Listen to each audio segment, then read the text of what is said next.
పరిశుద్ధమైన దేవాలైన మా యొక్క హృదయములను నీ చేతిలో ఉంచుకుంటూ నీ వాక్యము ద్వారా దెబ్బరల చేయమని అల్పునైన నన్ను నీ సిలువ చాటును మరుగుపరచుకొని నీ ఆత్మాభిషేకం ద్వారా నీ కార్యమును జరిపించమని ప్రభువును రక్షకుడు అయిన యేసు నామమున వేడుకుంటున్నాను తండ్రి. ఆమేన్. దయచేసి సంఘమంతా కూర్చోవలసిందిగా కోరుకుంటున్నాను. ఈ దినము మన మధ్యన చదవబడిన వాక్య భాగము మలాకి గ్రంథము 3వ అధ్యాయము 6 నుంచి 12 వచనాల మధ్యన ఉంటుంది. పాత నిబంధన పుస్తకంలో ఆఖరి పుస్తకమైన మలాకి గ్రంథంలో 3వ అధ్యాయము 6 నుంచి 12 వచనాల వరకు దేవుని ఆత్మ ద్వారా ధ్యానిద్దాం. మలాకి గ్రంథము ఇశ్రాయేలీ జనాంగము వారైన వారు మొట్టమొదటి ఆలయమైన సొలొమోను కట్టించిన ఆలయమునందు ఆరాధించుకుంటూ దేవునిని వెంబడిస్తూ ఉండి దేవునికి ఇష్టలుగా లేకుండా దేవునికి విరోధముగా ఉన్న సమయంలో దేవుడు వారిని చెరలోకి పంపిస్తాడు.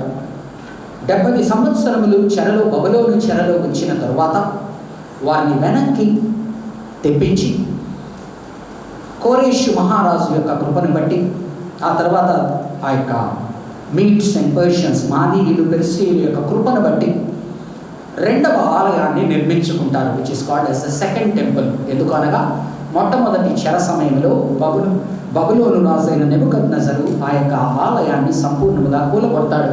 కాబట్టి వెనక్కి తిరిగి వచ్చిన జనాంగము, చెర నుంచి తిరిగి వచ్చిన జనాంగము 2వ టెంపుల్ని కట్టుకుంటారు.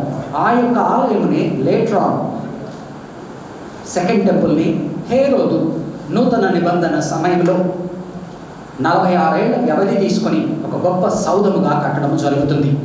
కాబట్టి వారి యొక్క జీవితంలో మొట్టమొదటి ఆలయములో ఉండి వారు ఆరాధిస్తున్న సమయంలో వారి పాపములను బట్టి, వారి అవిధేయతను బట్టి, దుష్కార్యములను బట్టి వారు చెరలోకి పంపించి వేయబడగా చెరలో నుంచి మరలా దేవుడు కృప చూపి వెనక్కి తిరిగి వచ్చిన తరువాత 2వ ఆలయాన్ని కట్టుకొని ఆరాధిస్తూ ఉన్న సమయంలో వారి యొక్క జీవన విధానాల్లో ఉన్న మార్పులు, వారి జీవన విధానంలో దేవునికి అనుకూలముగా లేకుండా జీవిస్తూ ఉన్న దానిని ప్రశ్నిస్తూ పాత నిబంధనలో ఆఖరి పుస్తకము రాసిన దేవుని సందేశాన్ని అందుకున్న మలాకి ప్రవక్త వారి జీవితాలు ఎందుకు సరిగ్గా లేవో చెప్తూ ఉన్నాడు.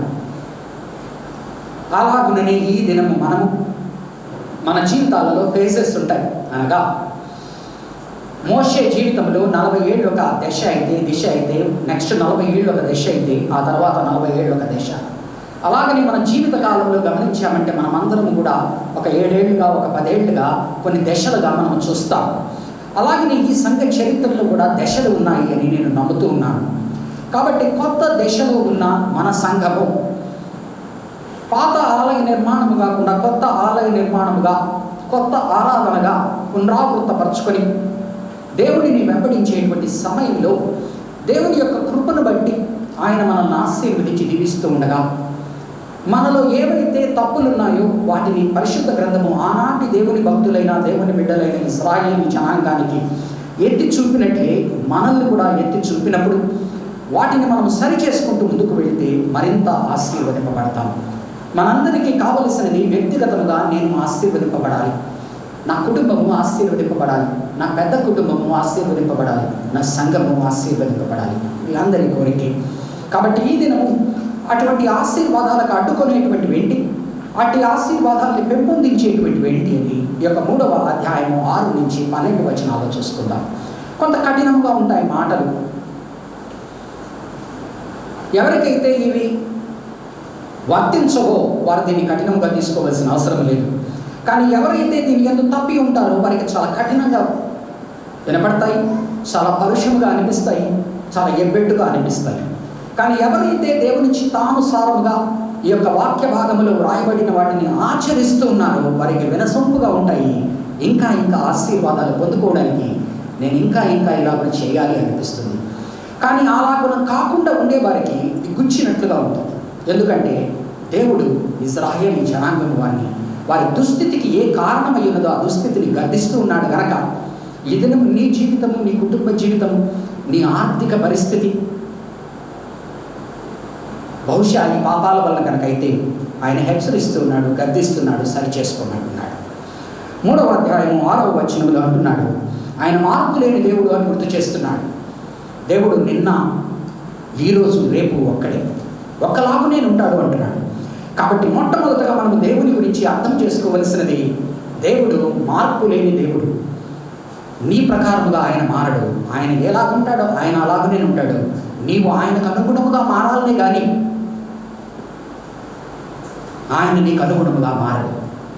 ఎందుకనగా సృష్టిని సృష్టించిన దేవుడు, ఆది నుంచి అంతము వరకు ఎరిగిన దేవుడు, ఎప్పుడు ఒకలాగే ఉండేటువంటి శీలత కలిగిన దేవుడు, మార్పు లేని దేవుడు. 3వ అధ్యాయం 6వ వచనంలో అంటున్నాడు, ఈ దినము నీవు నేను నశించిపోకుండా, లయము కాకుండా, మన జీవితాల్లో తప్పులు తడికలు ఉన్నప్పటికీ, మన జీవితాలు సరిగ్గా లేనప్పటికీ, ఈ రోజుకి మనం ఇలాగున ఈ మాత్రము 3 పూట్ల తింటున్నామంటే, ఆరోగ్యాన్ని కాపాడుకుంటున్నామంటే, మన ఉద్యోగాలు కొనసాగించుకుంటున్నామంటే, గౌరవముగా బ్రతుకుతున్నాము అంటే, మార్పు లేని దేవుడు మన రీతిగా మనల్ని గద్దించక, మన రీతిగా మనల్ని శపించక, మన రీతిగా మనల్ని శిక్షించక ఉన్నందువలన మనం ఇలా ఉన్నామని గుర్తు చేసుకోవాలి. యెహోవానైన నేను, 3వ అధ్యాయం 6వ వచనం, యెహోవానైన నేను మార్పు లేని వాడను గనుక యాకోబు సంతతి వారైన మీరు లయమో కాలేదు. ఆయన మార్పు లేనివాడు గనక నీవు నేను లయము కాకుండా ఉన్నామని గుర్తు చేసుకోవాలి. సంఖ్యాకాండము 23వ అధ్యాయంలో దేవుడు ఆశీర్వదింపబడిన వారిని, దేవుడు మార్పు లేని వాడు గనక ఒకసారి ఆశీర్వదించిన వారి నుంచి ఆయన ఆశీర్వాదాలు తీసుకోను అని చెబుతూ, బాలాకు అనేటువంటి రాజు, బాలాము అనే బిలాము అనేటువంటి ప్రవక్తను ఉపయోగించుకొని ఇజ్రాయేలీ జనాంగమునకు విరుద్ధముగా, శాపకరముగా మాట్లాడడానికి ప్రయత్నిస్తాడు, డబ్బు యొక్క ఆలోచన చూపి. అప్పుడు ఇలా మాట్లాడుతున్నాడు. చూడండి, సంఖ్యాకాండము 23వ అధ్యాయము, సంఖ్యాకాండము 23వ అధ్యాయము. దేవుడు అబద్ధమాడుటకు ఆయన మానవుడు కాడు. ఆయన మార్పు లేని దేవుడు. నీలాగా నాలాగా మాట మార్చేవాడు కాడు, అబద్ధమాడేవాడు కాడు. పశ్చాత్తాపపడుటకు ఆయన నరపుత్రుడు కాడు. ఆయన చెప్పి చేయకుండునా, ఆయన మాట ఇచ్చి స్థాపింపకుండునా. ఇదిగో దీవించుమని నాకు సెలవాయను, ఆయన దీవించను, నేను దానిని మార్చలేను. దీవెనలు వచ్చేది ప్రభువు నుంచి మాత్రమే, దేవుని నుంచి. ఆయన మాత్రమే దీవించగలడు. మానవ మాత్రమైన నేను దేవుడిచ్చిన దీవెనలు ఉన్న వారిని శపింపలేను. ఆయన యాకోబులో ఏ దోషమును కనుగొనలేదు, ఇజ్రాయేలులో ఏ వంకరతనమును చూడలేదు. అతని దేవుడైన యెహోవా అతనికి తోడై. కాబట్టి ఇజ్రాయేలీ జనాంగాన్ని ఆయన క్షమిస్తూ ముందుకు తీసుకువెళ్తూ, ప్రేమిస్తూ ముందుకు వెళ్తూ ఉన్నాడు. ఈ మార్పు లేని దేవుడు నీ నా జీవితాల్లో కూడా ఆయన కుమారుడైన యేసు ప్రభువును, ఆయన చేసిన త్యాగాన్ని, దాని ద్వారా కూడిన రక్షణను అంగీకరించిన మన యందు కూడా అలాంటి కృపే మన పట్ల చూపుతూ ఉన్నాడు. ప్రతి వారము మనము వచ్చి మన పాపములను ఒప్పుకొని ఆయన తట్టు తిరిగి క్షమాపణ వేడుకొని ప్రభు బలలో పాల్గొంటున్న ప్రతిసారి కూడా ఆయన మార్పు లేని దేవుడని, నీవు ఆయన తట్టు తిరిగినప్పుడు ఆయన నీ తట్టు తిరిగే దేవుడని ఆయన పదే పదే మళ్ళా బయలుపరుస్తూ ఉన్నాడు. కానీ నీవు నేను గుర్తు చేసుకోవలసినది, దేవునికి విరుద్ధముగా, ఆయన ఆజ్ఞలకు విరుద్ధముగా మనం నడుచుకోవడము ప్రారంభిస్తే ఆయన ఆశీర్వదించడు అని గుర్తు చేసుకోవాలి. అనగా హిస్ బ్లెస్సింగ్స్ ఆర్ కండిషనల్. నీవు ఇలాగునుంటే నేను నిన్ను ఇలాగునా,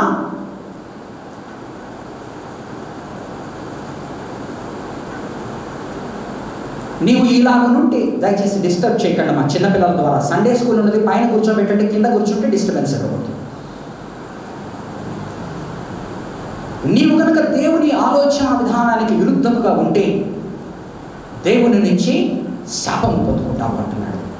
ఆయన నియమించుకున్న ఆయన రాజు అయిన సౌలు అయినప్పటికీ ఎప్పుడైతే దేవునికి విరుద్ధముగా నడుచుకుంటాడో ఆ సౌలును తీసివేయడానికి ఇష్టపడతాడు.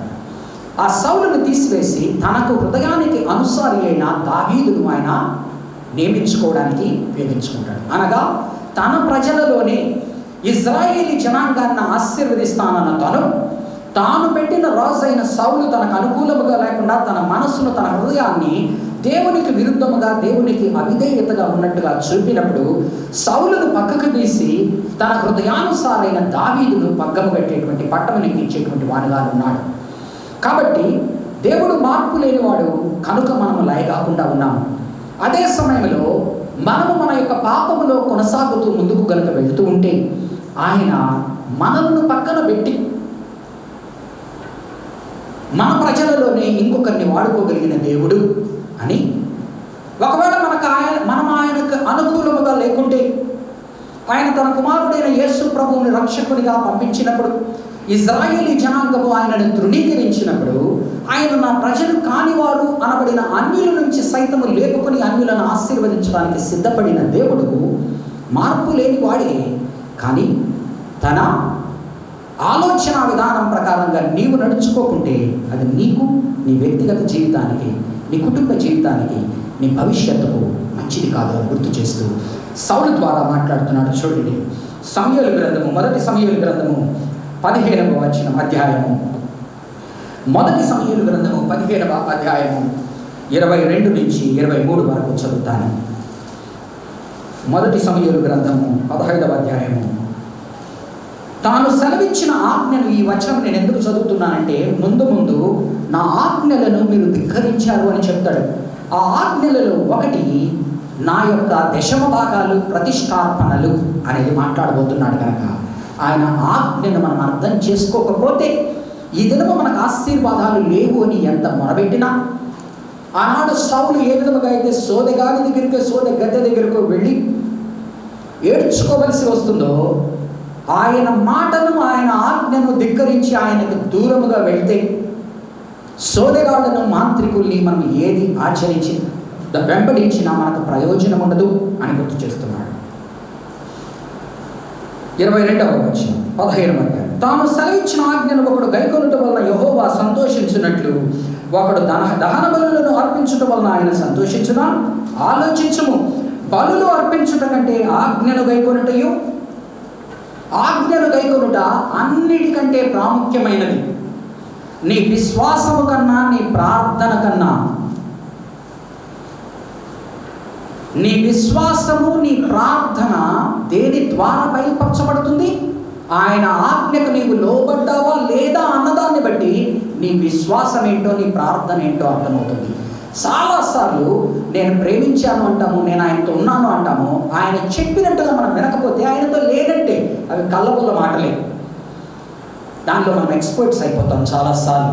కాబట్టి నీవు నేను ఎంత విశ్వాసపరుడువైనా, ఎంత ప్రార్థనాపరుడువైనా, ప్రార్థనాపరురాలవైనా, దేవుని ఆజ్ఞకు విరుద్ధముగా కనుక నీవు ప్రవర్తిస్తూ ఉంటే ఆయనకి నీవు ఇష్టరాలువు కావు.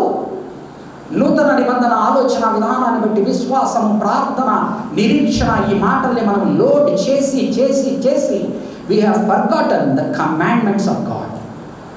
That means His grace, His love and grace, which has been shown, has been made to be shown by us as cheap grace because we are not obedient to His laws. బలులు అర్పించుట కంటే ఆజ్ఞను గైకొనుటయు, పొట్టేళ్లకు అర్పించుట కంటే మాట వినుటయు శ్రేష్టము. తిరుగుబాటు చేయుట, సోదె చెప్పుట ఎను పాపముతో సమాధానము. తిరుగుబాటు, అవిధేయత, మూర్ఖతను అగపరుచుట, మాయా విగ్రహము, గృహదేవతలను పూజించుటతో సమానము. యెహోవా ఆజ్ఞను నువ్వు విసర్జించితివి గనుక. ఈరోజు మీ ముందర మలాకీ గ్రంథంలో 3వ అధ్యాయము 6 నుంచి 12 వరకు పెట్టబోయేవి రిక్వెస్ట్ కావు, విన్నతి పత్రము కాదు. మిమ్మల్ని ఎవరు దేవుడు ఇక్కడ నుంచి నా నోటి ద్వారా విన్నవించుకోవట్లేదు, విజ్ఞాపన చేయట్లేదు, ఆజ్ఞాపిస్తున్నాడు అని గుర్తు చేసుకోండి దయచేసి. యెహోవా ఆజ్ఞను నీవు విసర్జించితివి గనుక నీవు రాజుగా ఉండకుండా ఆయన నిన్ను విసర్జించను. అనగా సౌలు జనులకు జడిసి వారి మాట వినినందున నేను యెహోవా ఆజ్ఞను, నీ మాటలను మీరి పాపము తెచ్చుకుంటుని. నా జనుల పరిస్థితిని బట్టి, నా కుటుంబ పరిస్థితిని బట్టి వాటికి ప్రాధాన్యతనిచ్చి నీ ఆజ్ఞను నేను తప్పాను అంటే దేవుడు ఏమంటున్నాడంటే 26వ వచనం, అందుకు సమయంలో నీతో కూడా నేను తిరిగి రాను. నీవు నా ఆజ్ఞను ఎప్పుడైతే ధిక్కరించావో నేను నీతో ఉండను. నీవు యెహోవా ఆజ్ఞను విసర్జించితివి కనుక ఇశ్రాయేలీయుల మీద రాజుగా ఉండకుండా యెహోవా నిన్ను విసర్జించెనని చెప్పి 29వ వచనం, మరియు ఇశ్రాయేలీయులకు ఆధారమైన ఈ వాక్యం చదువుట కొరకు ముందర కాంటెక్స్ట్ అంతా చెప్పాను. మార్పు లేని దేవుడు ఆయన అని. మరియు ఇశ్రాయేలీయులకు ఆధారమైన వాడు నరుడు కాడు, నీలాంటి నాలాంటి వాడు కాడు. ఆయన అబద్ధమాడడు, ఆయన పశ్చాత్తాప పడడు. అందుకు సౌలు, నేను పాపము చేసేది ఆయనను నా జనుల పెద్దల ఎదుటను ఇశ్రాయేలీయుల ఎదుటను నన్ను కనపరిచి యెహోవా అట్లీస్ట్ నా ఫేస్ సేవ్ చేయడానికి వారి ముందర రానప్పుడు సౌలు సమూయేలు వెళ్తాడే కానీ అది సౌలుకి ఆశీర్వాదకరంగా తయారు కాదు. తన హృదయానుసారి అయిన దావీదును నిలబెడతాడు. కాబట్టి నీవు నేను ఈ దినం గుర్తు చేసుకోవలసినది, ఆయన మార్పు లేని దేవుడు. ఆయన ఆజ్ఞలను నీవు అనుసరిస్తే నీవు ఆశీర్వదింపబడతావు. ఆయన ఆజ్ఞలకు విరుద్ధముగా వెళ్తే నీవు ఎంత గొప్ప కుటుంబము వాడవైనా, నీవెంత ప్రముఖుడవైనా ప్రాధాన్యుడవైనా పక్కకు వెళ్ళిపోవలసే ఉంటుంది అని గుర్తు చేస్తున్నాడు. కానీ దేవుని యొక్క ప్రేమ, ప్రభువు ద్వారా ఆయన చూపే కృప ఎలాంటిది అంటే చూడండి, యాకోబు పత్రికలో ఆయన మార్పు లేని దేవుడు అని చెబుతూనే, ఆయనలో గమనాగమనములు లేవు అని చెబుతూనే, ఆయన ప్రభువు యందు ఏ విధముగా పాపులైన మనల్ని, ఈ ఆజ్ఞలను ధిక్కరించి ఆజ్ఞానుసారముగా జీవించని మనల్ని సైతము ఆయన ఎంత దీర్ఘశాంతము కలిగి ప్రేమిస్తున్నాడో, మన పాపాలని క్షమిస్తున్నాడో చూడండి. అనగా దేవునిని ఒక స్ట్రిక్ట్ హెడ్ మాస్టర్గా ఆలోచించేటప్పుడు at the same time also understand that is a disciplining mother and father, loving mother and father. So he is as much as a headmaster who wants to keep an order, but so much so he is also a loving parent who loves and nurtures. యాకోబు పత్రిక 1వ అధ్యాయం 17వ వచనం, శ్రేష్టమైన ప్రతి ఈవియు సంపూర్ణమైన ప్రతి వరమును పరసంబంధమైనదై జ్యోతిర్మయుడకు తండ్రి యొద్ద నుండి వచ్చును. ఆయన యందు ఏ చంచలత్వమైనను గమనాగమనముల వల్ల కలుగు ఏ ఛాయ అయిననో లేదు. ఆయన మార్పు లేని దేవుడు అని మరొకసారి గుర్తు చేస్తున్నాడు. ఆయన తాను సృష్టించిన వాటిలో మనము ప్రథమ ఫలముగా ఉండినట్లు సత్యవాక్యము వలన మనలను తన సంకల్ప ప్రకారము కనెను.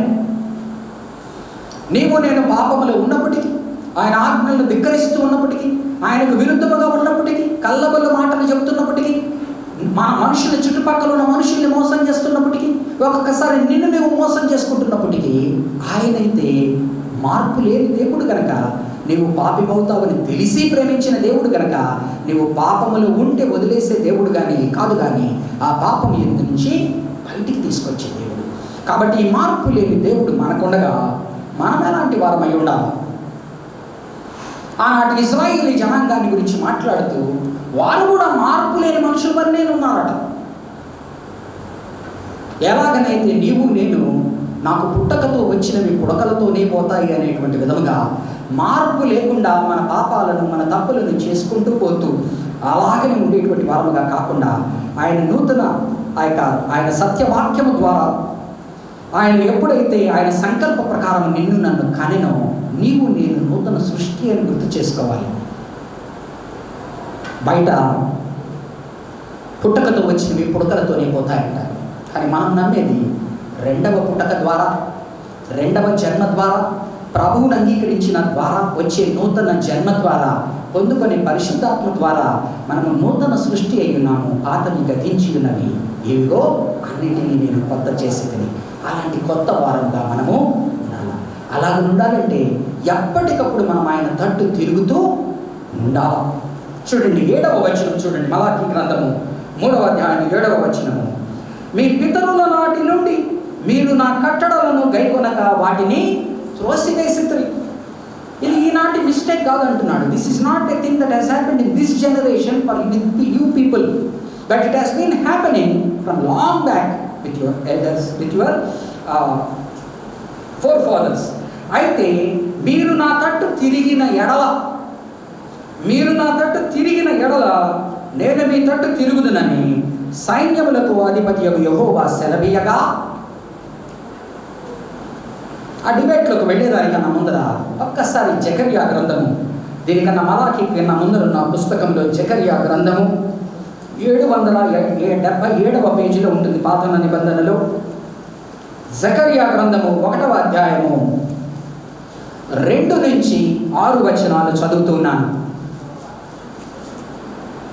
దయచేసి డిస్టర్బ్ చేయకుండా లేట్ వచ్చిన వారు ముందర కూర్చోండమ్మా, ముందర కూర్చి కింద కూర్చోండి దయచేసి.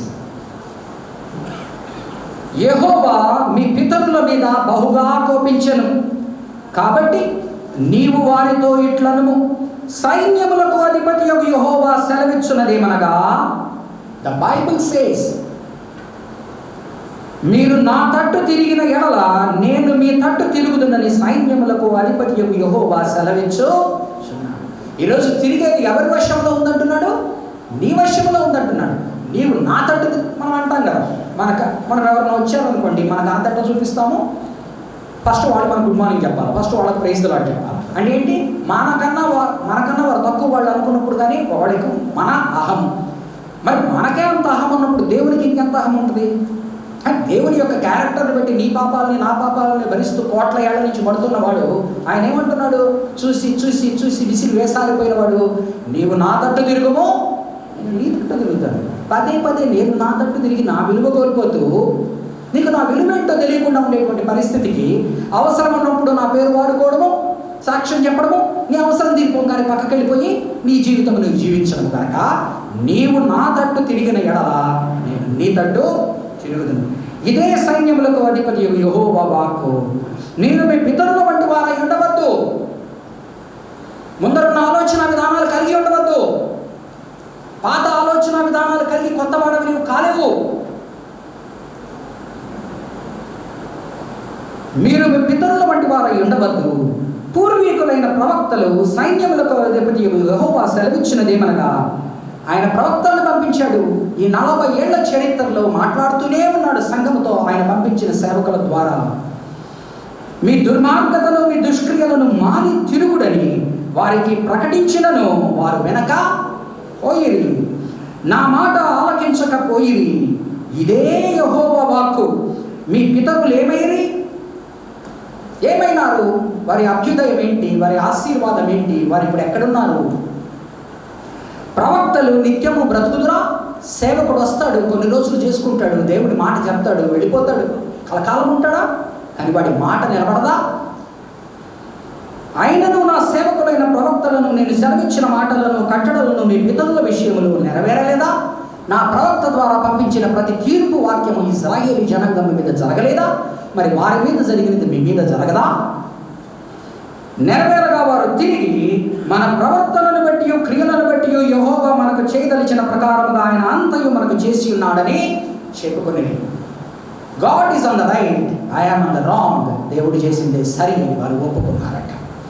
కాబట్టి నీవు నేను ఎప్పుడు ఈ యొక్క ఆధ్యాత్మిక పరిస్థితిలో, ఈ ఆర్థిక పరిస్థితిలో, ఈ కుటుంబ పరిస్థితిలో ఉన్నప్పుడు పక్కవాడి మీద వేయడము, మన బంధువుల మీద వేయడము, మనకు ఇంకొకరి మీద వేయడము కాకుండా మేము చేసిన దాని వలన మేము ఈ స్థితిలో ఉన్నాము అని ఒప్పుకున్నప్పుడు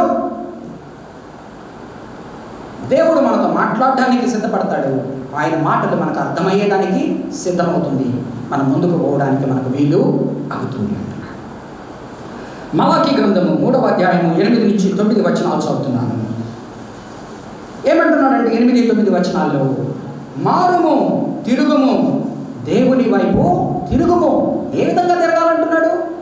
ఒకానొక ఆజ్ఞ అయిన దశమ భాగాలు, ప్రతిష్టార్పణలు అనేటువంటి వాటిలో మీరు తప్పిపోయి ఉన్నారు సుమండి.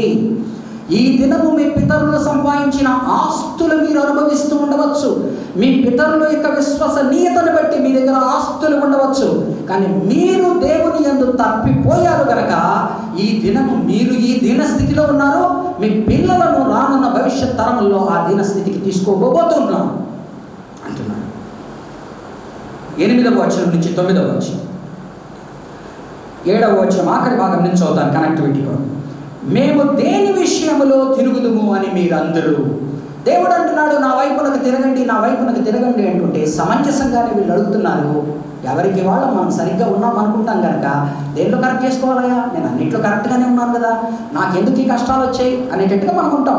కాబట్టి వాళ్ళు ఏమడుగుతున్నారంటే, ఏంటయ్యా ఏం చేసినా నీకు తృప్తి లేదే, దేని వైపున తిరగాల, దేని విషయంలో మేము మారాలా, దేని విషయంలో నీ వైపు తిరగాల, మేము దేని విషయంలో తిరుగుదామని మీరందరూ, మానవుడు దేవుని యొద్ద దొంగిలునా, అయితే మీరు నా యొద్ద దొంగిలితిరి. దేని విషయంలో మేము నీ యొద్ద దొంగిలితమని మీరందరూ 10వ భాగమును ప్రతిష్టాపనలు ఇయ్యక దొంగిలితిరి.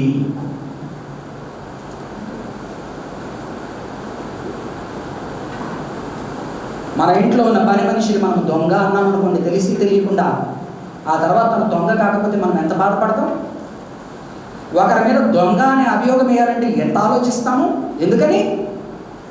అన్నిట్లోకి లోతుగా గుచ్చుకునేటువంటి పదం. కానీ ఏమంటున్నాడు? మీరు నా యొద్ద దొంగిలితిరి అంటున్నాడు.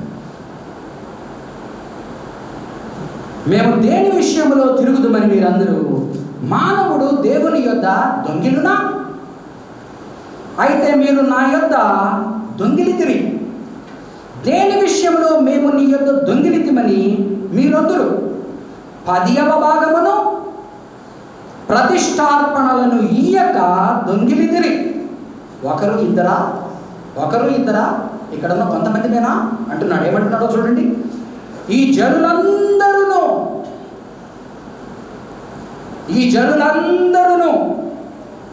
నా యొద్ద దొంగిలుచునే ఉన్నారు. Continuous tense.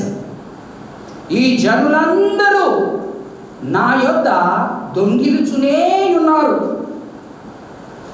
మీరు శాపగ్రస్తులై, మనం ఏమి కోరుకుంటాము? నాకు ఆశీర్వాదం కావాలి. కానీ ఆయన ఏమంటున్నాడు? మీ మీద శాపం ఉంది అంటున్నాడు. ఎందుకు ఆ శాపం ఉంది అంటున్నాడు? మీరు నా దగ్గర దొంగిలించారు అంటున్నాడు. ఎవరి హృదయాలను మనము పరిశీలించుకుందాం. మీ జీవితాలలో మీరు ఎంత సంపాదించారు? భార్యకు భార్య ఆలోచించుకొనివ్వండి, భర్తకు భర్త ఆలోచించుకొనివ్వండి, ఆ ఇంట్లో కుమారుడు పనిచేస్తుంటే కుమారుడు ఆలోచించుకొనివ్వండి, కుమార్తె పనిచేస్తుంటే కుమార్తె ఆలోచించుకొనివ్వండి. మీ జీవితంలో మీరు ఎంత సంపాదించారు? ఈ కాలం అయితే బ్యాంక్ స్టేట్మెంట్ వచ్చేస్తుంది, మంత్ ఫస్ట్ నుంచి ఆఖరి ఫస్ట్ వరకు. అలాగనే మన పెన్షనర్స్ బుక్ అని ఉంటుంది. వారి జీవితంలో స్టార్ట్ అయినప్పటి నుంచి శాలరీ ఎంతతో స్టార్ట్ అయ్యారు ప్రతి ఒక్క ఎంట్రీ దాంట్లో ఉంటుంది. అలాగనే ఒకసారి మీ జీవితాల్లో ఆలోచించుకోండి, మీరు ఎంత సంపాదించారు, దానిలో మీరెంత దేవునికి ఇచ్చారు. ఇలా కూడా మాట్లాడినప్పుడు ఆయన ఈ జనులందరూ అనడము తప్పులేదేమో. ఎందుకంటే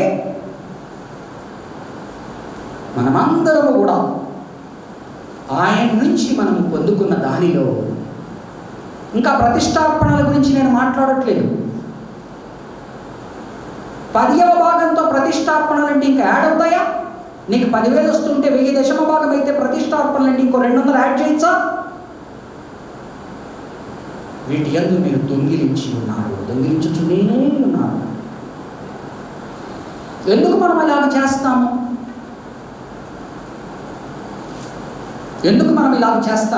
ఎందుకు అనగా, నా పర్సులో ఉన్న డబ్బులు నావి, నేను కష్టపడి సంపాదించుకున్నాను. కాబట్టి దీన్ని నేను ఇంకొకరికి ఇవ్వాలంటే నా ఇష్టపూర్వకంగా నేను దేవునికి ఇవ్వాలా? దొంగిలించడం అంటే ఏంటి?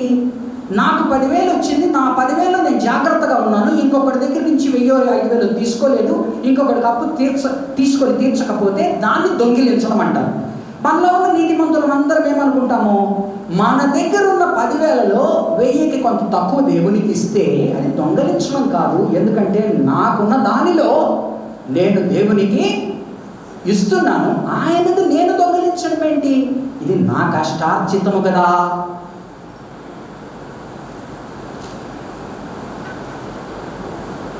దయచేసి నాతో పాటు ద్వితీయోపదేశ కాండము 8వ అధ్యాయము, ద్వితీయోపదేశ కాండము 8వ అధ్యాయము 16 నుంచి 18 వచనాల వరకు చదువుతాను. ఈ దినము నీ కుటుంబం ఆశీర్వదింపబడకుండా ఉన్నదేమో చూసుకో. నీ ఇంట్లో సమాధానం లేకుండా ఉందేమో చూసుకో. ఇంకొకరు ముందు చేజార్చేవాడిగా ఉన్నావేమో చూసుకో. దీనికి అంతటికీ గల కారణం ఏంటంటే నీవు దేవుని యందు దొంగలిస్తున్నావు. వాటి ముడే ఈరోజు నీ కుటుంబంలో ఉన్న అసమాధానం అని గుర్తు చేస్తున్నాను. అతి ధైర్యంగా గుర్తు చేయగలను నేను.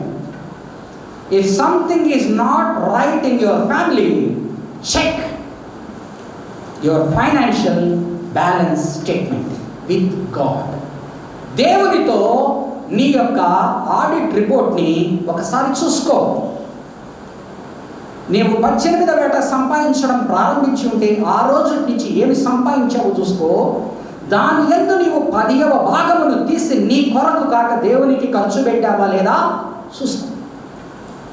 ఒకవేళ నీవు ఖర్చు పెట్టుకోకుండా ఉంటే దేవుని డబ్బులు నీ దగ్గర ఉన్నాయి, నువ్వు వాటిని దొంగిలించి నీ చేతుల్లో పెట్టుకొని ఉన్నావు.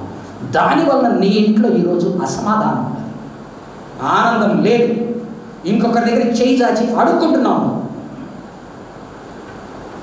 8వ అధ్యాయం ద్వితీయోపదేశం 16వ వచనంలో ఆఖరి భాగము చదువుతున్నాను. నీ పితరులు ఎరగని మన్నాతో అరణ్యమున నిన్ను పోషించెను. నిన్ను పోషించేవాడెవడు? నీ భర్త ఉద్యోగం జీతం అనుకుంటున్నావా? నీ భార్య సంపాదించేటువంటి ఉద్యోగం జీతం అనుకుంటున్నావా? అరణ్యమునందు మన్నాతో పోషించితిని అనగా నీకు వచ్చి పడే జీతము, నీ యొక్క పెట్టెలోకి, నీ బ్యాంక్ అకౌంట్లోకి వచ్చి పడే జీతము నీవు వెళ్ళి కష్టపడి సంపాదించుకుంటున్నావు. ఆ కష్టము చేసుకోవడానికి శక్తినిచ్చేది దేవుడు. అయితే నేనేమనుకుంటున్నాము? అయితే మీరు మా సామర్థ్యము, మా బాహుబలము, ఇంత భాగ్యము మాకు కలుగజేసనని అనుకుందురేమో. కాగా నీ దేవుడైన యెహోవాను జ్ఞాపకము చేసుకొనవలెను. ఏలయనగా తాను నీ పితరులతో ప్రమాణము చేసినట్లు తన నిబంధనను నేటి వలె స్థాపింపవలెనని మీరు అండర్లైన్ చేసి పెట్టుకోండి. మీరు భాగ్యము సంపాదించుకొనుటకై మీకు సామర్థ్యం కలుగజేయవాడు ఆయనే. నువ్వు సిక్ లీవ్ పెడితే హాఫ్ పే అయిపోతుంది.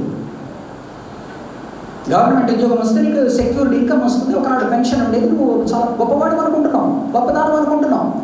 దాన్ని ఇచ్చింది ఎవరు? దేవుడు. నువ్వు పని చేయలేకపోతే జీతం తగ్గిపోతుంది. ఆ సామర్థ్యత ఇచ్చిన వాడెవడు?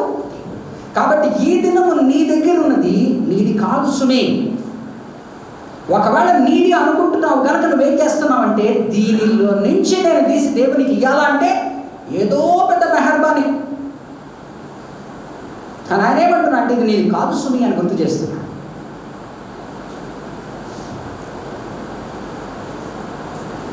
మీరు భాగ్యము సంపాదించుకున్నటకై మీకు సామర్థ్యము కలుగజేయువాడు ఆయనే.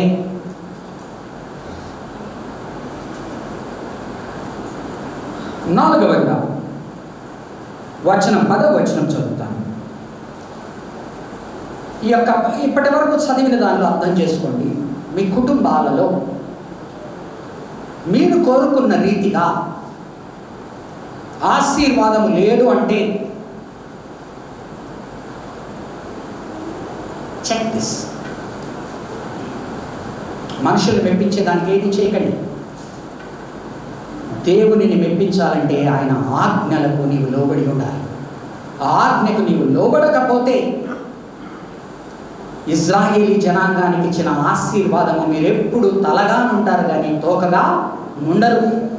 కానీ ఎప్పుడైతే ఇజ్రాయేలు వారు దేవుని నుంచి తప్పిపోతే వారే తోకలుగా అయిపోయారు. నీవు ఇంకొకరికి ఇచ్చువాడిగా ఉంటావు కానీ తీసుకునేవాడుగా ఉండవు అని ఆశీర్వాదం ఇచ్చాడు.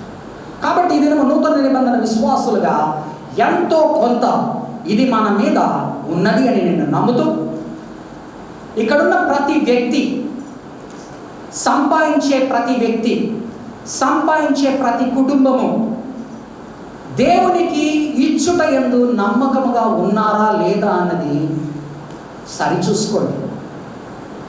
మీ విశ్వాసము, మీ ప్రార్థన, మీ నిరీక్షణ మాత్రమే ఈ సమస్యల నుంచి మిమ్మల్ని బయటపరచబడలేదు. నీవు వీటి నుంచి బయటపడాలంటే దీనికన్నా ముందు ఇవ్వబడిన ఆజ్ఞ ఒకటి నీ మీద ఉన్నదని గుర్తుపెట్టుకో. చాలా అనుకూలముగా నూతన నిబంధన విశ్వాసులైన చర్చికి వెళ్ళే మనము నూతన నిబంధనలో ఎక్కడ చెప్పారండి దశమ భాగాలు ఇవ్వాలని, ప్రతిష్టార్పణలు ఉన్నాయని అని అడుగుతారు. అందుకని మత్తయి సువార్త 23వ అధ్యాయం 23వ వచనం చదివించాను. యేసు ప్రభు వారు ఏమంటున్నారు? వారు దశమ భాగాలు, ప్రతిష్టార్పణలు ఇవ్వడంలో ఈ యొక్క పరిశీలు నిష్ణాతులైపోయారు. వారికి ₹40 కనుక వస్తే దానిలో 14 పైసలు,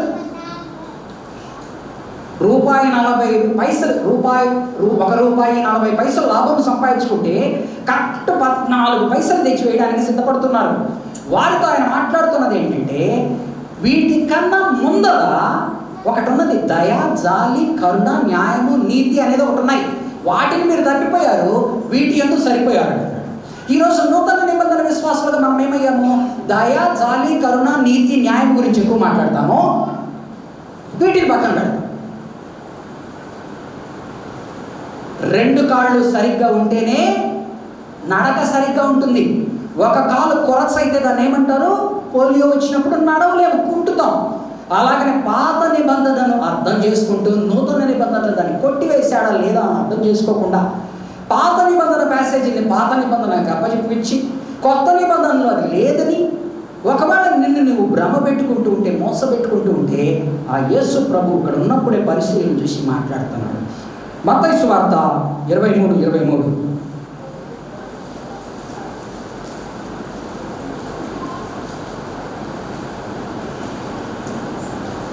అయ్యో వేషధారులైన శాస్త్రులారా, పరిసయ్యులారా, మీరు పుదీనాలోను, సోపులోను, జీలకర్రలోను 10వ వంతు చెల్లించి ధర్మశాస్త్రంలో ప్రధానమైన విషయములను అనగా న్యాయమును, కనికరమును, విశ్వాసమును విడిచిపెట్టితిరి.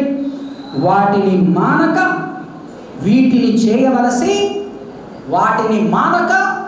చేయవలసి ఉండెను. వారు వాటిని మానేశారు, వీటిని చేస్తున్నారు. మనము వీటిని మానేశాము, వాటిని చేస్తున్నాం నూతన నిబంధన విశ్వాసంగా. అందుకనే కుంటి నడకతో మనం వెళుతూ ఉంటాం. అందుకని మన కుటుంబాల్లో కోరుకున్నవి ఉండవు.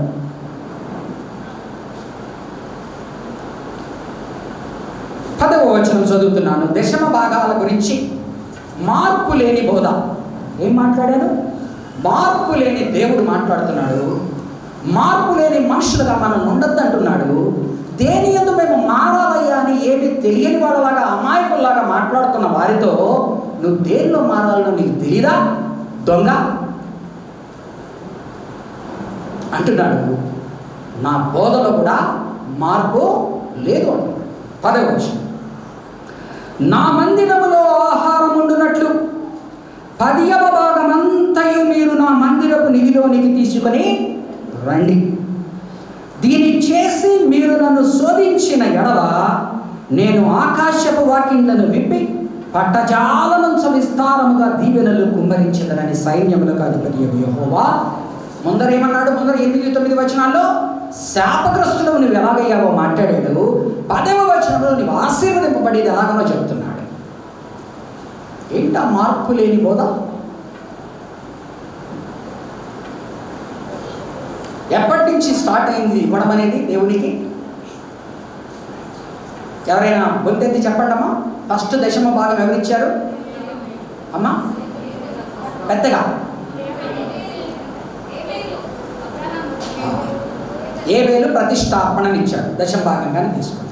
మనం దశమ భాగము అనే పదముతో అబ్రహాము మొట్టమొదటగా మన విశ్వాసమునకు తండ్రి అయిన పితరుడైన అబ్రహాము దేవుని యొక్క యాజకుడైన మెల్కీసెదెకు రాజుకు మొట్టమొదటిసారిగా దశమ భాగం ఇచ్చినట్లుగా చూస్తాం.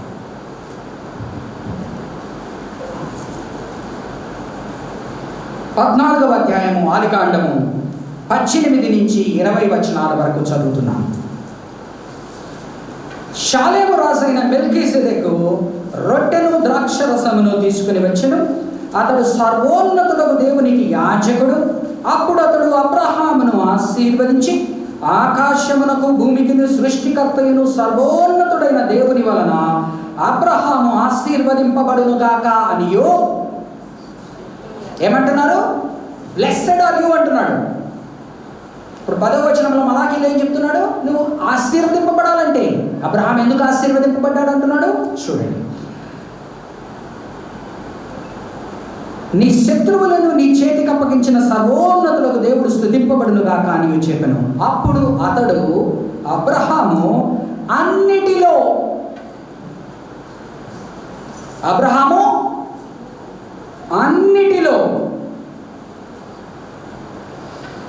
ఇతనికి 10వ వంతు ఇచ్చాను.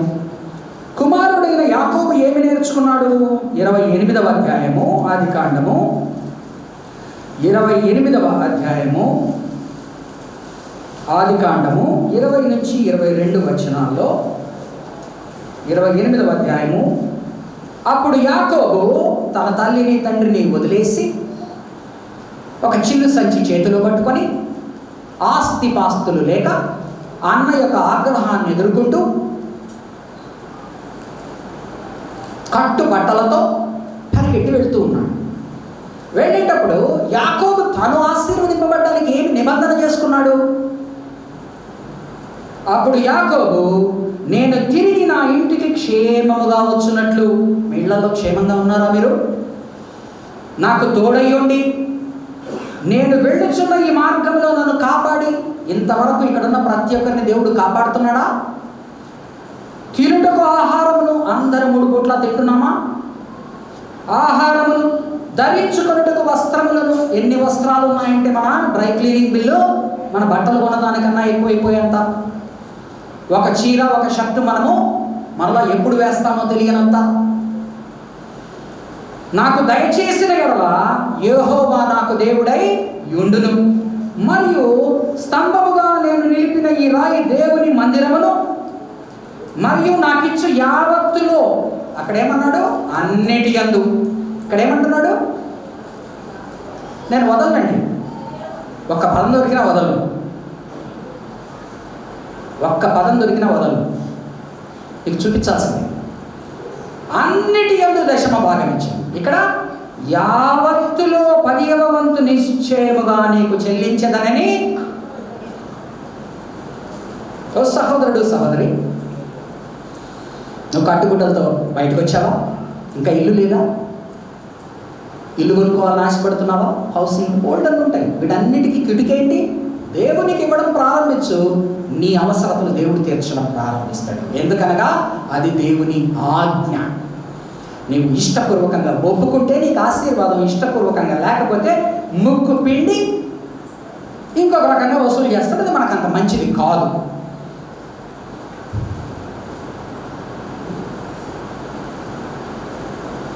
లేవీకాండము 27వ అధ్యాయం. లేవీకాండము 27వ అధ్యాయం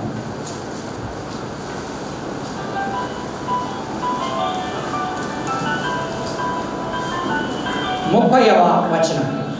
లేవీకాండము 27వ అధ్యాయము 30వ వచనం. భూధాన్యములలోనేమి, వృక్ష ఫలములలోనేమి, భూఫలములన్నిటిలో 10వ భాగము యెహోవా, అది యెహోవాకు ప్రతిష్ఠితము అగును. ఒకడు తాను చెల్లింపవలసిన 10వ భాగములో దేనినైనను విడిపింపగోరిన ఎడల దానిలో 5వ వంతుని దానితో, నువ్విప్పటి వరకు ఏదేదైతే 10వ భాగాలు ఇవ్వకుండా దేవునికి ఎగగొట్టి ఉన్నావో దాని మీద నువ్వు 10% ఇవ్వాలా? నువ్వు 10% ఇవ్వకుండా దాన్ని తగ్గించిన దాని మీద 20% ఫైన్ వేసి లాక్కుంటాడట. నా మాటలు అయితే మీకు కోపం వస్తాయి, దేవుని మాటలు. గోవులలోనే కానీ, గొర్రె మేకలలోనే కానీ, కోల క్రింద నడుచుచున్నట్టు వాటిలో 10వ భాగము ప్రతిష్ఠితమగును. అది మంచిదో చెడ్డదో పరిశోధింపకూడదు. దానిని మార్చకూడదు. దానిని మార్చిన ఎడల వేయాలని పోతూ టక్కన ఒక చెడ్డ నోటు పడింది. చెడ్డ నోటు అయిపోయి సంచి వచ్చింది మన ముందరకు. మారని నోటు లోపల వేసాం, లేకపోతే మంచి నోటు వేసేసాం. అరే మారని నోటు మనం వేద్దాం అనుకున్నామే అనుకుంటే ఏమంటున్నాడు, ఆ మారని నోటు నా దాంట్లో పడాలా? ఎందుకంటే నేను ఎక్కడికి పంపించి దాన్ని 100 రూపాయలు మళ్ళీ చేసుకోవాలో నాకు తెలుసు. మారేటువంటి మంచి నోటు నాలో పడుతుంది. మనం చాలాసార్లు దేవుడిని ఈ విధంగా కూడా తెలియగలవాళ్ళం కదా చేస్తుంటాం. దాన్ని మార్చిన అదియో దానికి మారుగానిచ్చినదియో ప్రతిష్ఠితంలో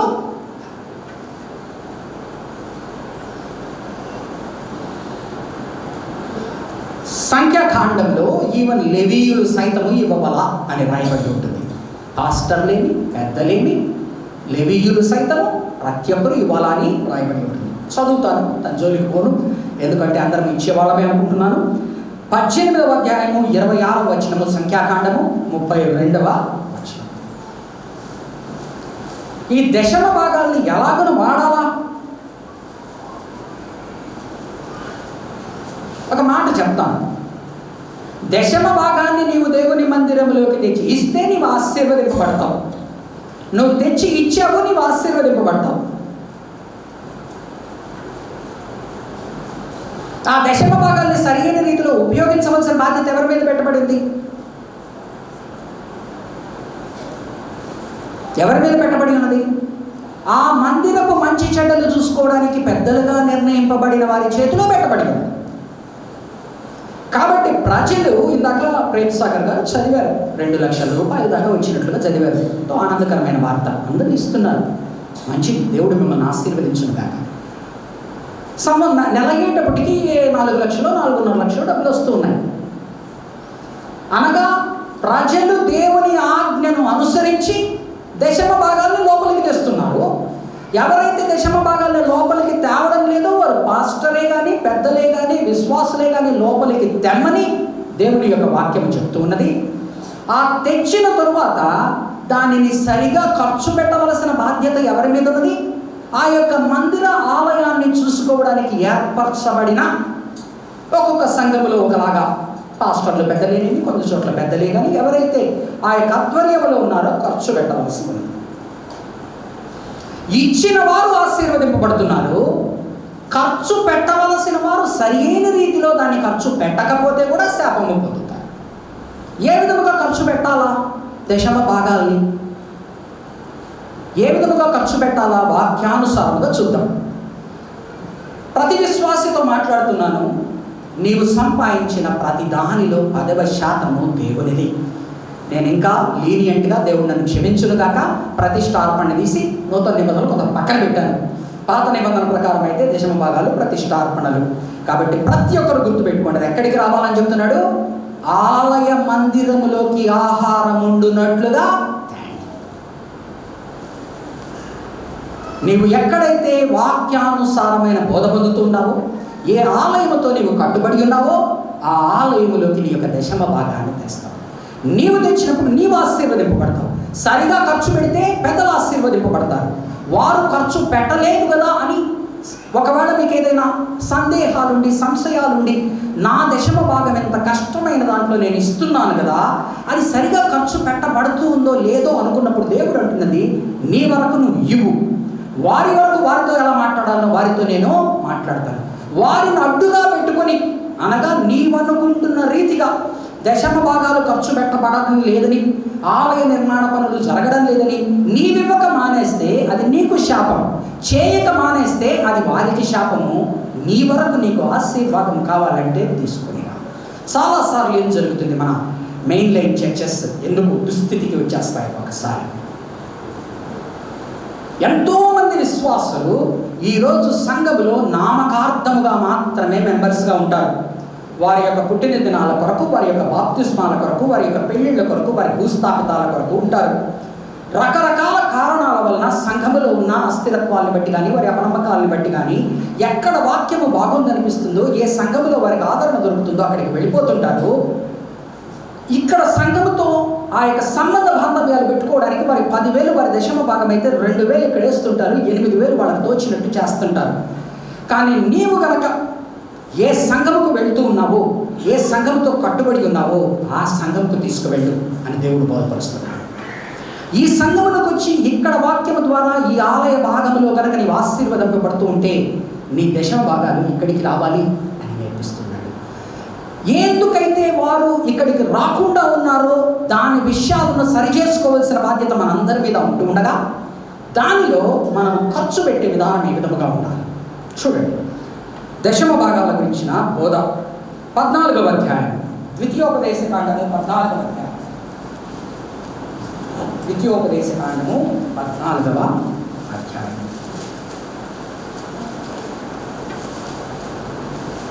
22 నుంచి 27లో కొన్ని చదువుతాను.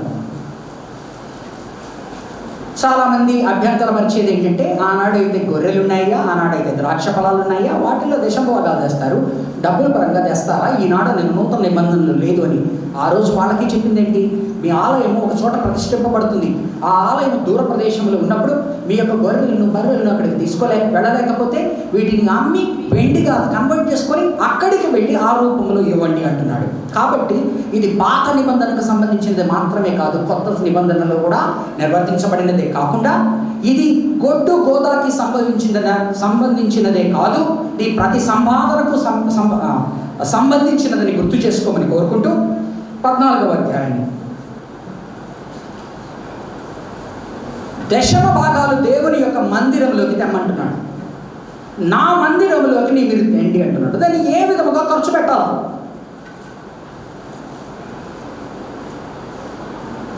ఒకటి, ఫస్ట్ ఆఫ్ ఆల్ ఇహలోక జ్ఞానంతో ఖర్చు పెట్టేది కాదు, దేవుని ఆజ్ఞానుసారముగా ఖర్చు పెట్టేది. రెండవది, ఎలాగున ఖర్చు పెట్టాలనో దేవుని యొక్క గ్రంథములో ఆజ్ఞల రూపంగా రాయబడి ఉంటుంది. ప్లస్ నీకు ఒకవేళ కనుక దాన్ని ఎలాగున ఖర్చు పెట్టాలనో తెలియకపోతే ప్రజలు దేవుని డబ్బులు తీసుకొచ్చి దేవుని మీద ప్రేమతో దేవునిని ఆరాధిస్తూ వారు దేవునికి కృతజ్ఞతాస్తుతులతో తెచ్చి ఇక్కడ పోస్తున్న వాటిని ఒకవేళ మనకు ఎలాగో ఖర్చు పెట్టుకోవాలో తెలియకపోతే దేవుని పాదాల దగ్గరికి వెళ్ళి, అయ్యా నాకు పరలోక జ్ఞానాన్ని దయచేయని అడగాల, నాకు పరలోక దర్శనాన్ని దయచేయని అడగాల. అంతేగాని మనకున్న దాన్ని మొరగబెట్టుకోవడం కొరకు దేవుడు డబ్బులు any currency when it is used it has got use. Anything దాచిపెట్టనేది చిమ్మట కొట్టివేయను. నీకు ఎలాగో దాన్ని ఖర్చు పెట్టాలనో తెలియకపోతే దేవుణ్ణి అడుగు. ఆజ్ఞల నుంచి, దేవుని ఆజ్ఞల నుంచి అర్థం చేసుకో. మోకాళ్ళలోనూ పరలోక జ్ఞానం కొరకు అడుగు, పరలోక దర్శనం కొరకు అడుగు. నీకు ఇవ్వబడుతూ ఉన్నది ప్రజలు నీకు నాకు డబ్బుల్ని లెక్క చూసుకోవడానికి ఇవ్వడం లేదు, కానీ ఆ డబ్బుల్ని దేవుని పరిచర్యలో ఖర్చు పెట్టడానికి ఇస్తున్నారని గుర్తు చేసుకొని పాత నిబంధన ప్రకారంగా 27వ వచనం, 14వ అధ్యాయము 27వ వచనం, లేవీయులను విడువకూడదు, నీ మధ్యన వారికి పాలైనను స్వాస్థ్యమైనను లేదు. ఎలాగనైతే మనము మన సేవకులకు ఆ యొక్క జీతములు ఇచ్చి పెంపొందించి పోషిస్తామో లేవీయులను చూసుకోవడం గుడ్. నీ దేవుడైన యెహోవా నీవు చేయు పని అంతటిలో నిన్ను ఆశీర్వదించున్నట్లు 3 సంవత్సరములకు ఒకసారి, 3 సంవత్సరాలకు ఒక దశమ భాగాన్ని దీయమంటున్నాడు. అనగా మన సంఘానికి ఒక సంవత్సరంలో 50 లక్షలు వచ్చింది అనుకోండి, 3 సంవత్సరాలకు ఎంత వస్తుంది? 1,50,00,000. 3వ సంవత్సరంలో వచ్చేది ఎంత? 50 లక్షలు. ఆ 50 లక్షలను ఎలా ఖర్చు పెట్టాలి అంటున్నాడు. అనగా ఇటు నుంచి తీసుకున్నాం అనుకో, ఒకదానిలో 3 భాగాలు అనుకో. అర్థమవుతుందా? 3వ సంవత్సరంలో నువ్వు చేయవలసిన పనులు ఇవి అంటున్నాడు.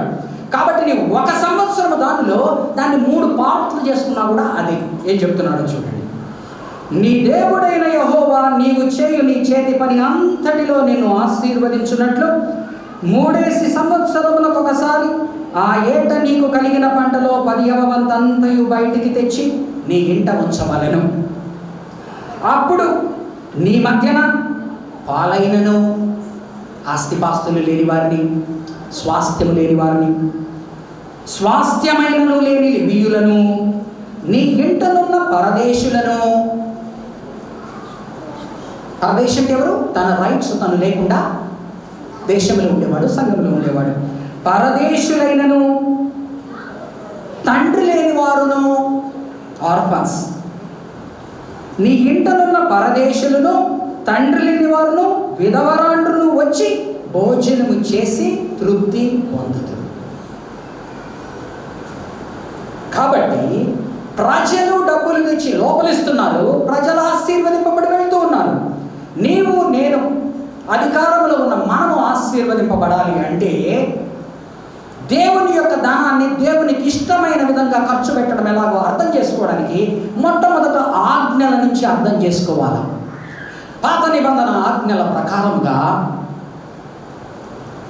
సంవత్సరంలో నీకు వచ్చే దానిలో 3వ వంతు లేవీయుల మీద ఖర్చు పెట్టాలంటున్నాడు, బీదల మీద ఖర్చు పెట్టాలంటున్నాడు, అనాథల మీద ఖర్చు పెట్టాలంటున్నాడు, వృద్ధురాళ్ళ మీద ఖర్చు పెట్టాలంటున్నాడు, దీనుల పట్ల ఖర్చు పెట్టాలంటున్నాడు. మరి ఈ పరిచర్య మన సంఘంలో జరుగుతుందా? ఈ విధంగా మనం ఖర్చు పెడుతూ ఉన్నామా? సంఘమే నడవదేమో అనుకున్న పరిస్థితుల్లో సంఘమును నడుపుతూ పట్టచాలనంత విస్తారమైన ధనాన్ని ఆయన విశ్వాసుల ద్వారా లోపలికి తెచ్చి కుమ్మరిస్తున్నప్పుడు ఎవరైతే మెంబర్స్ అని పోరాడుతున్నారో వారు తెచ్చివ్వడంలే కానీ మెంబర్స్ కాకుండా నా దగ్గర మెంబర్స్ లిస్ట్ అంతా ఉంది.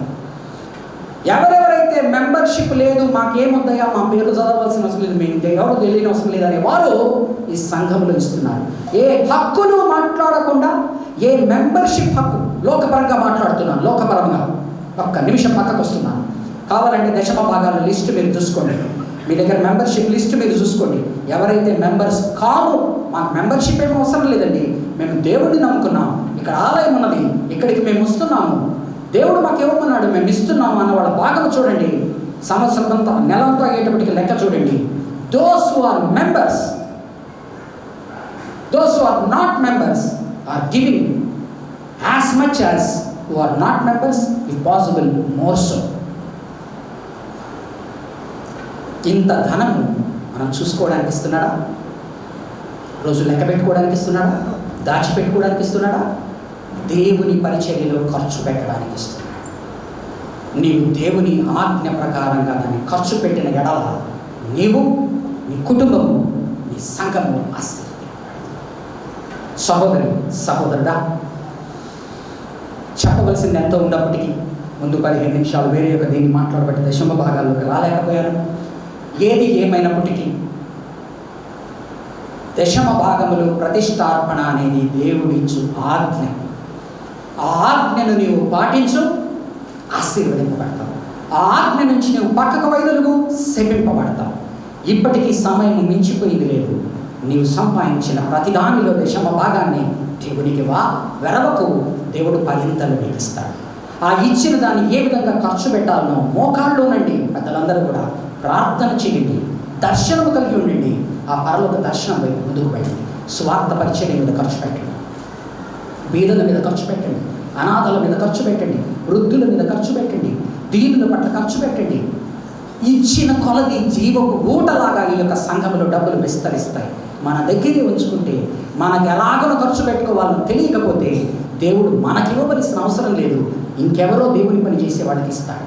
ఆ ప్రమాదంలో పడకండి దయచేసి. God has blessed this church and keep on continuing the blessings so that you and your families will be blessed, and through you all the church will be blessed. మరి ప్రార్థనతో ముగిస్తాను. పరిశుద్ధమైన దేవానైనా ఈ దినం నీవు నీ వాక్యానుసారముగా బోధించిన బోధన నీ పాదాల దగ్గర పెడుతూ, మరి ప్రభు మాటలు కఠినముగా ఉండొచ్చు, పరిశ్రమగా ఉండొచ్చు, డైరెక్ట్గా ఉండొచ్చు, ఇట్ డజంట్ మ్యాటర్. లో open rebuke is better than secret love. కావున దేవా, నీ వాక్యానుసారంగా నువ్వు ఏదైతే చెప్పి ఉన్నావో దాన్ని ఆచరించక మేము ఏ ఆశీర్వాదాలు అయితే కోల్పోయి ఉన్నామో తిరిగి ఆశీర్వాదాలని పొందుకోగలిగినట్లుగా మా దశమ భాగాల్ని, మా ప్రతిష్టార్పణలను తిరిగి నీ దగ్గరికి తేగలిగినట్లుగా, మేము ఆశీర్వదింపబడగలిగినట్లుగా, ఇంకొకరికి ఆశీర్వాదముగా ఉండగలిగినట్లుగా, ఇక్కడ కూడిన ప్రతి బిడ్డను, వారి కుటుంబాలని, ప్రతి పెద్దను, వారి కుటుంబాలని,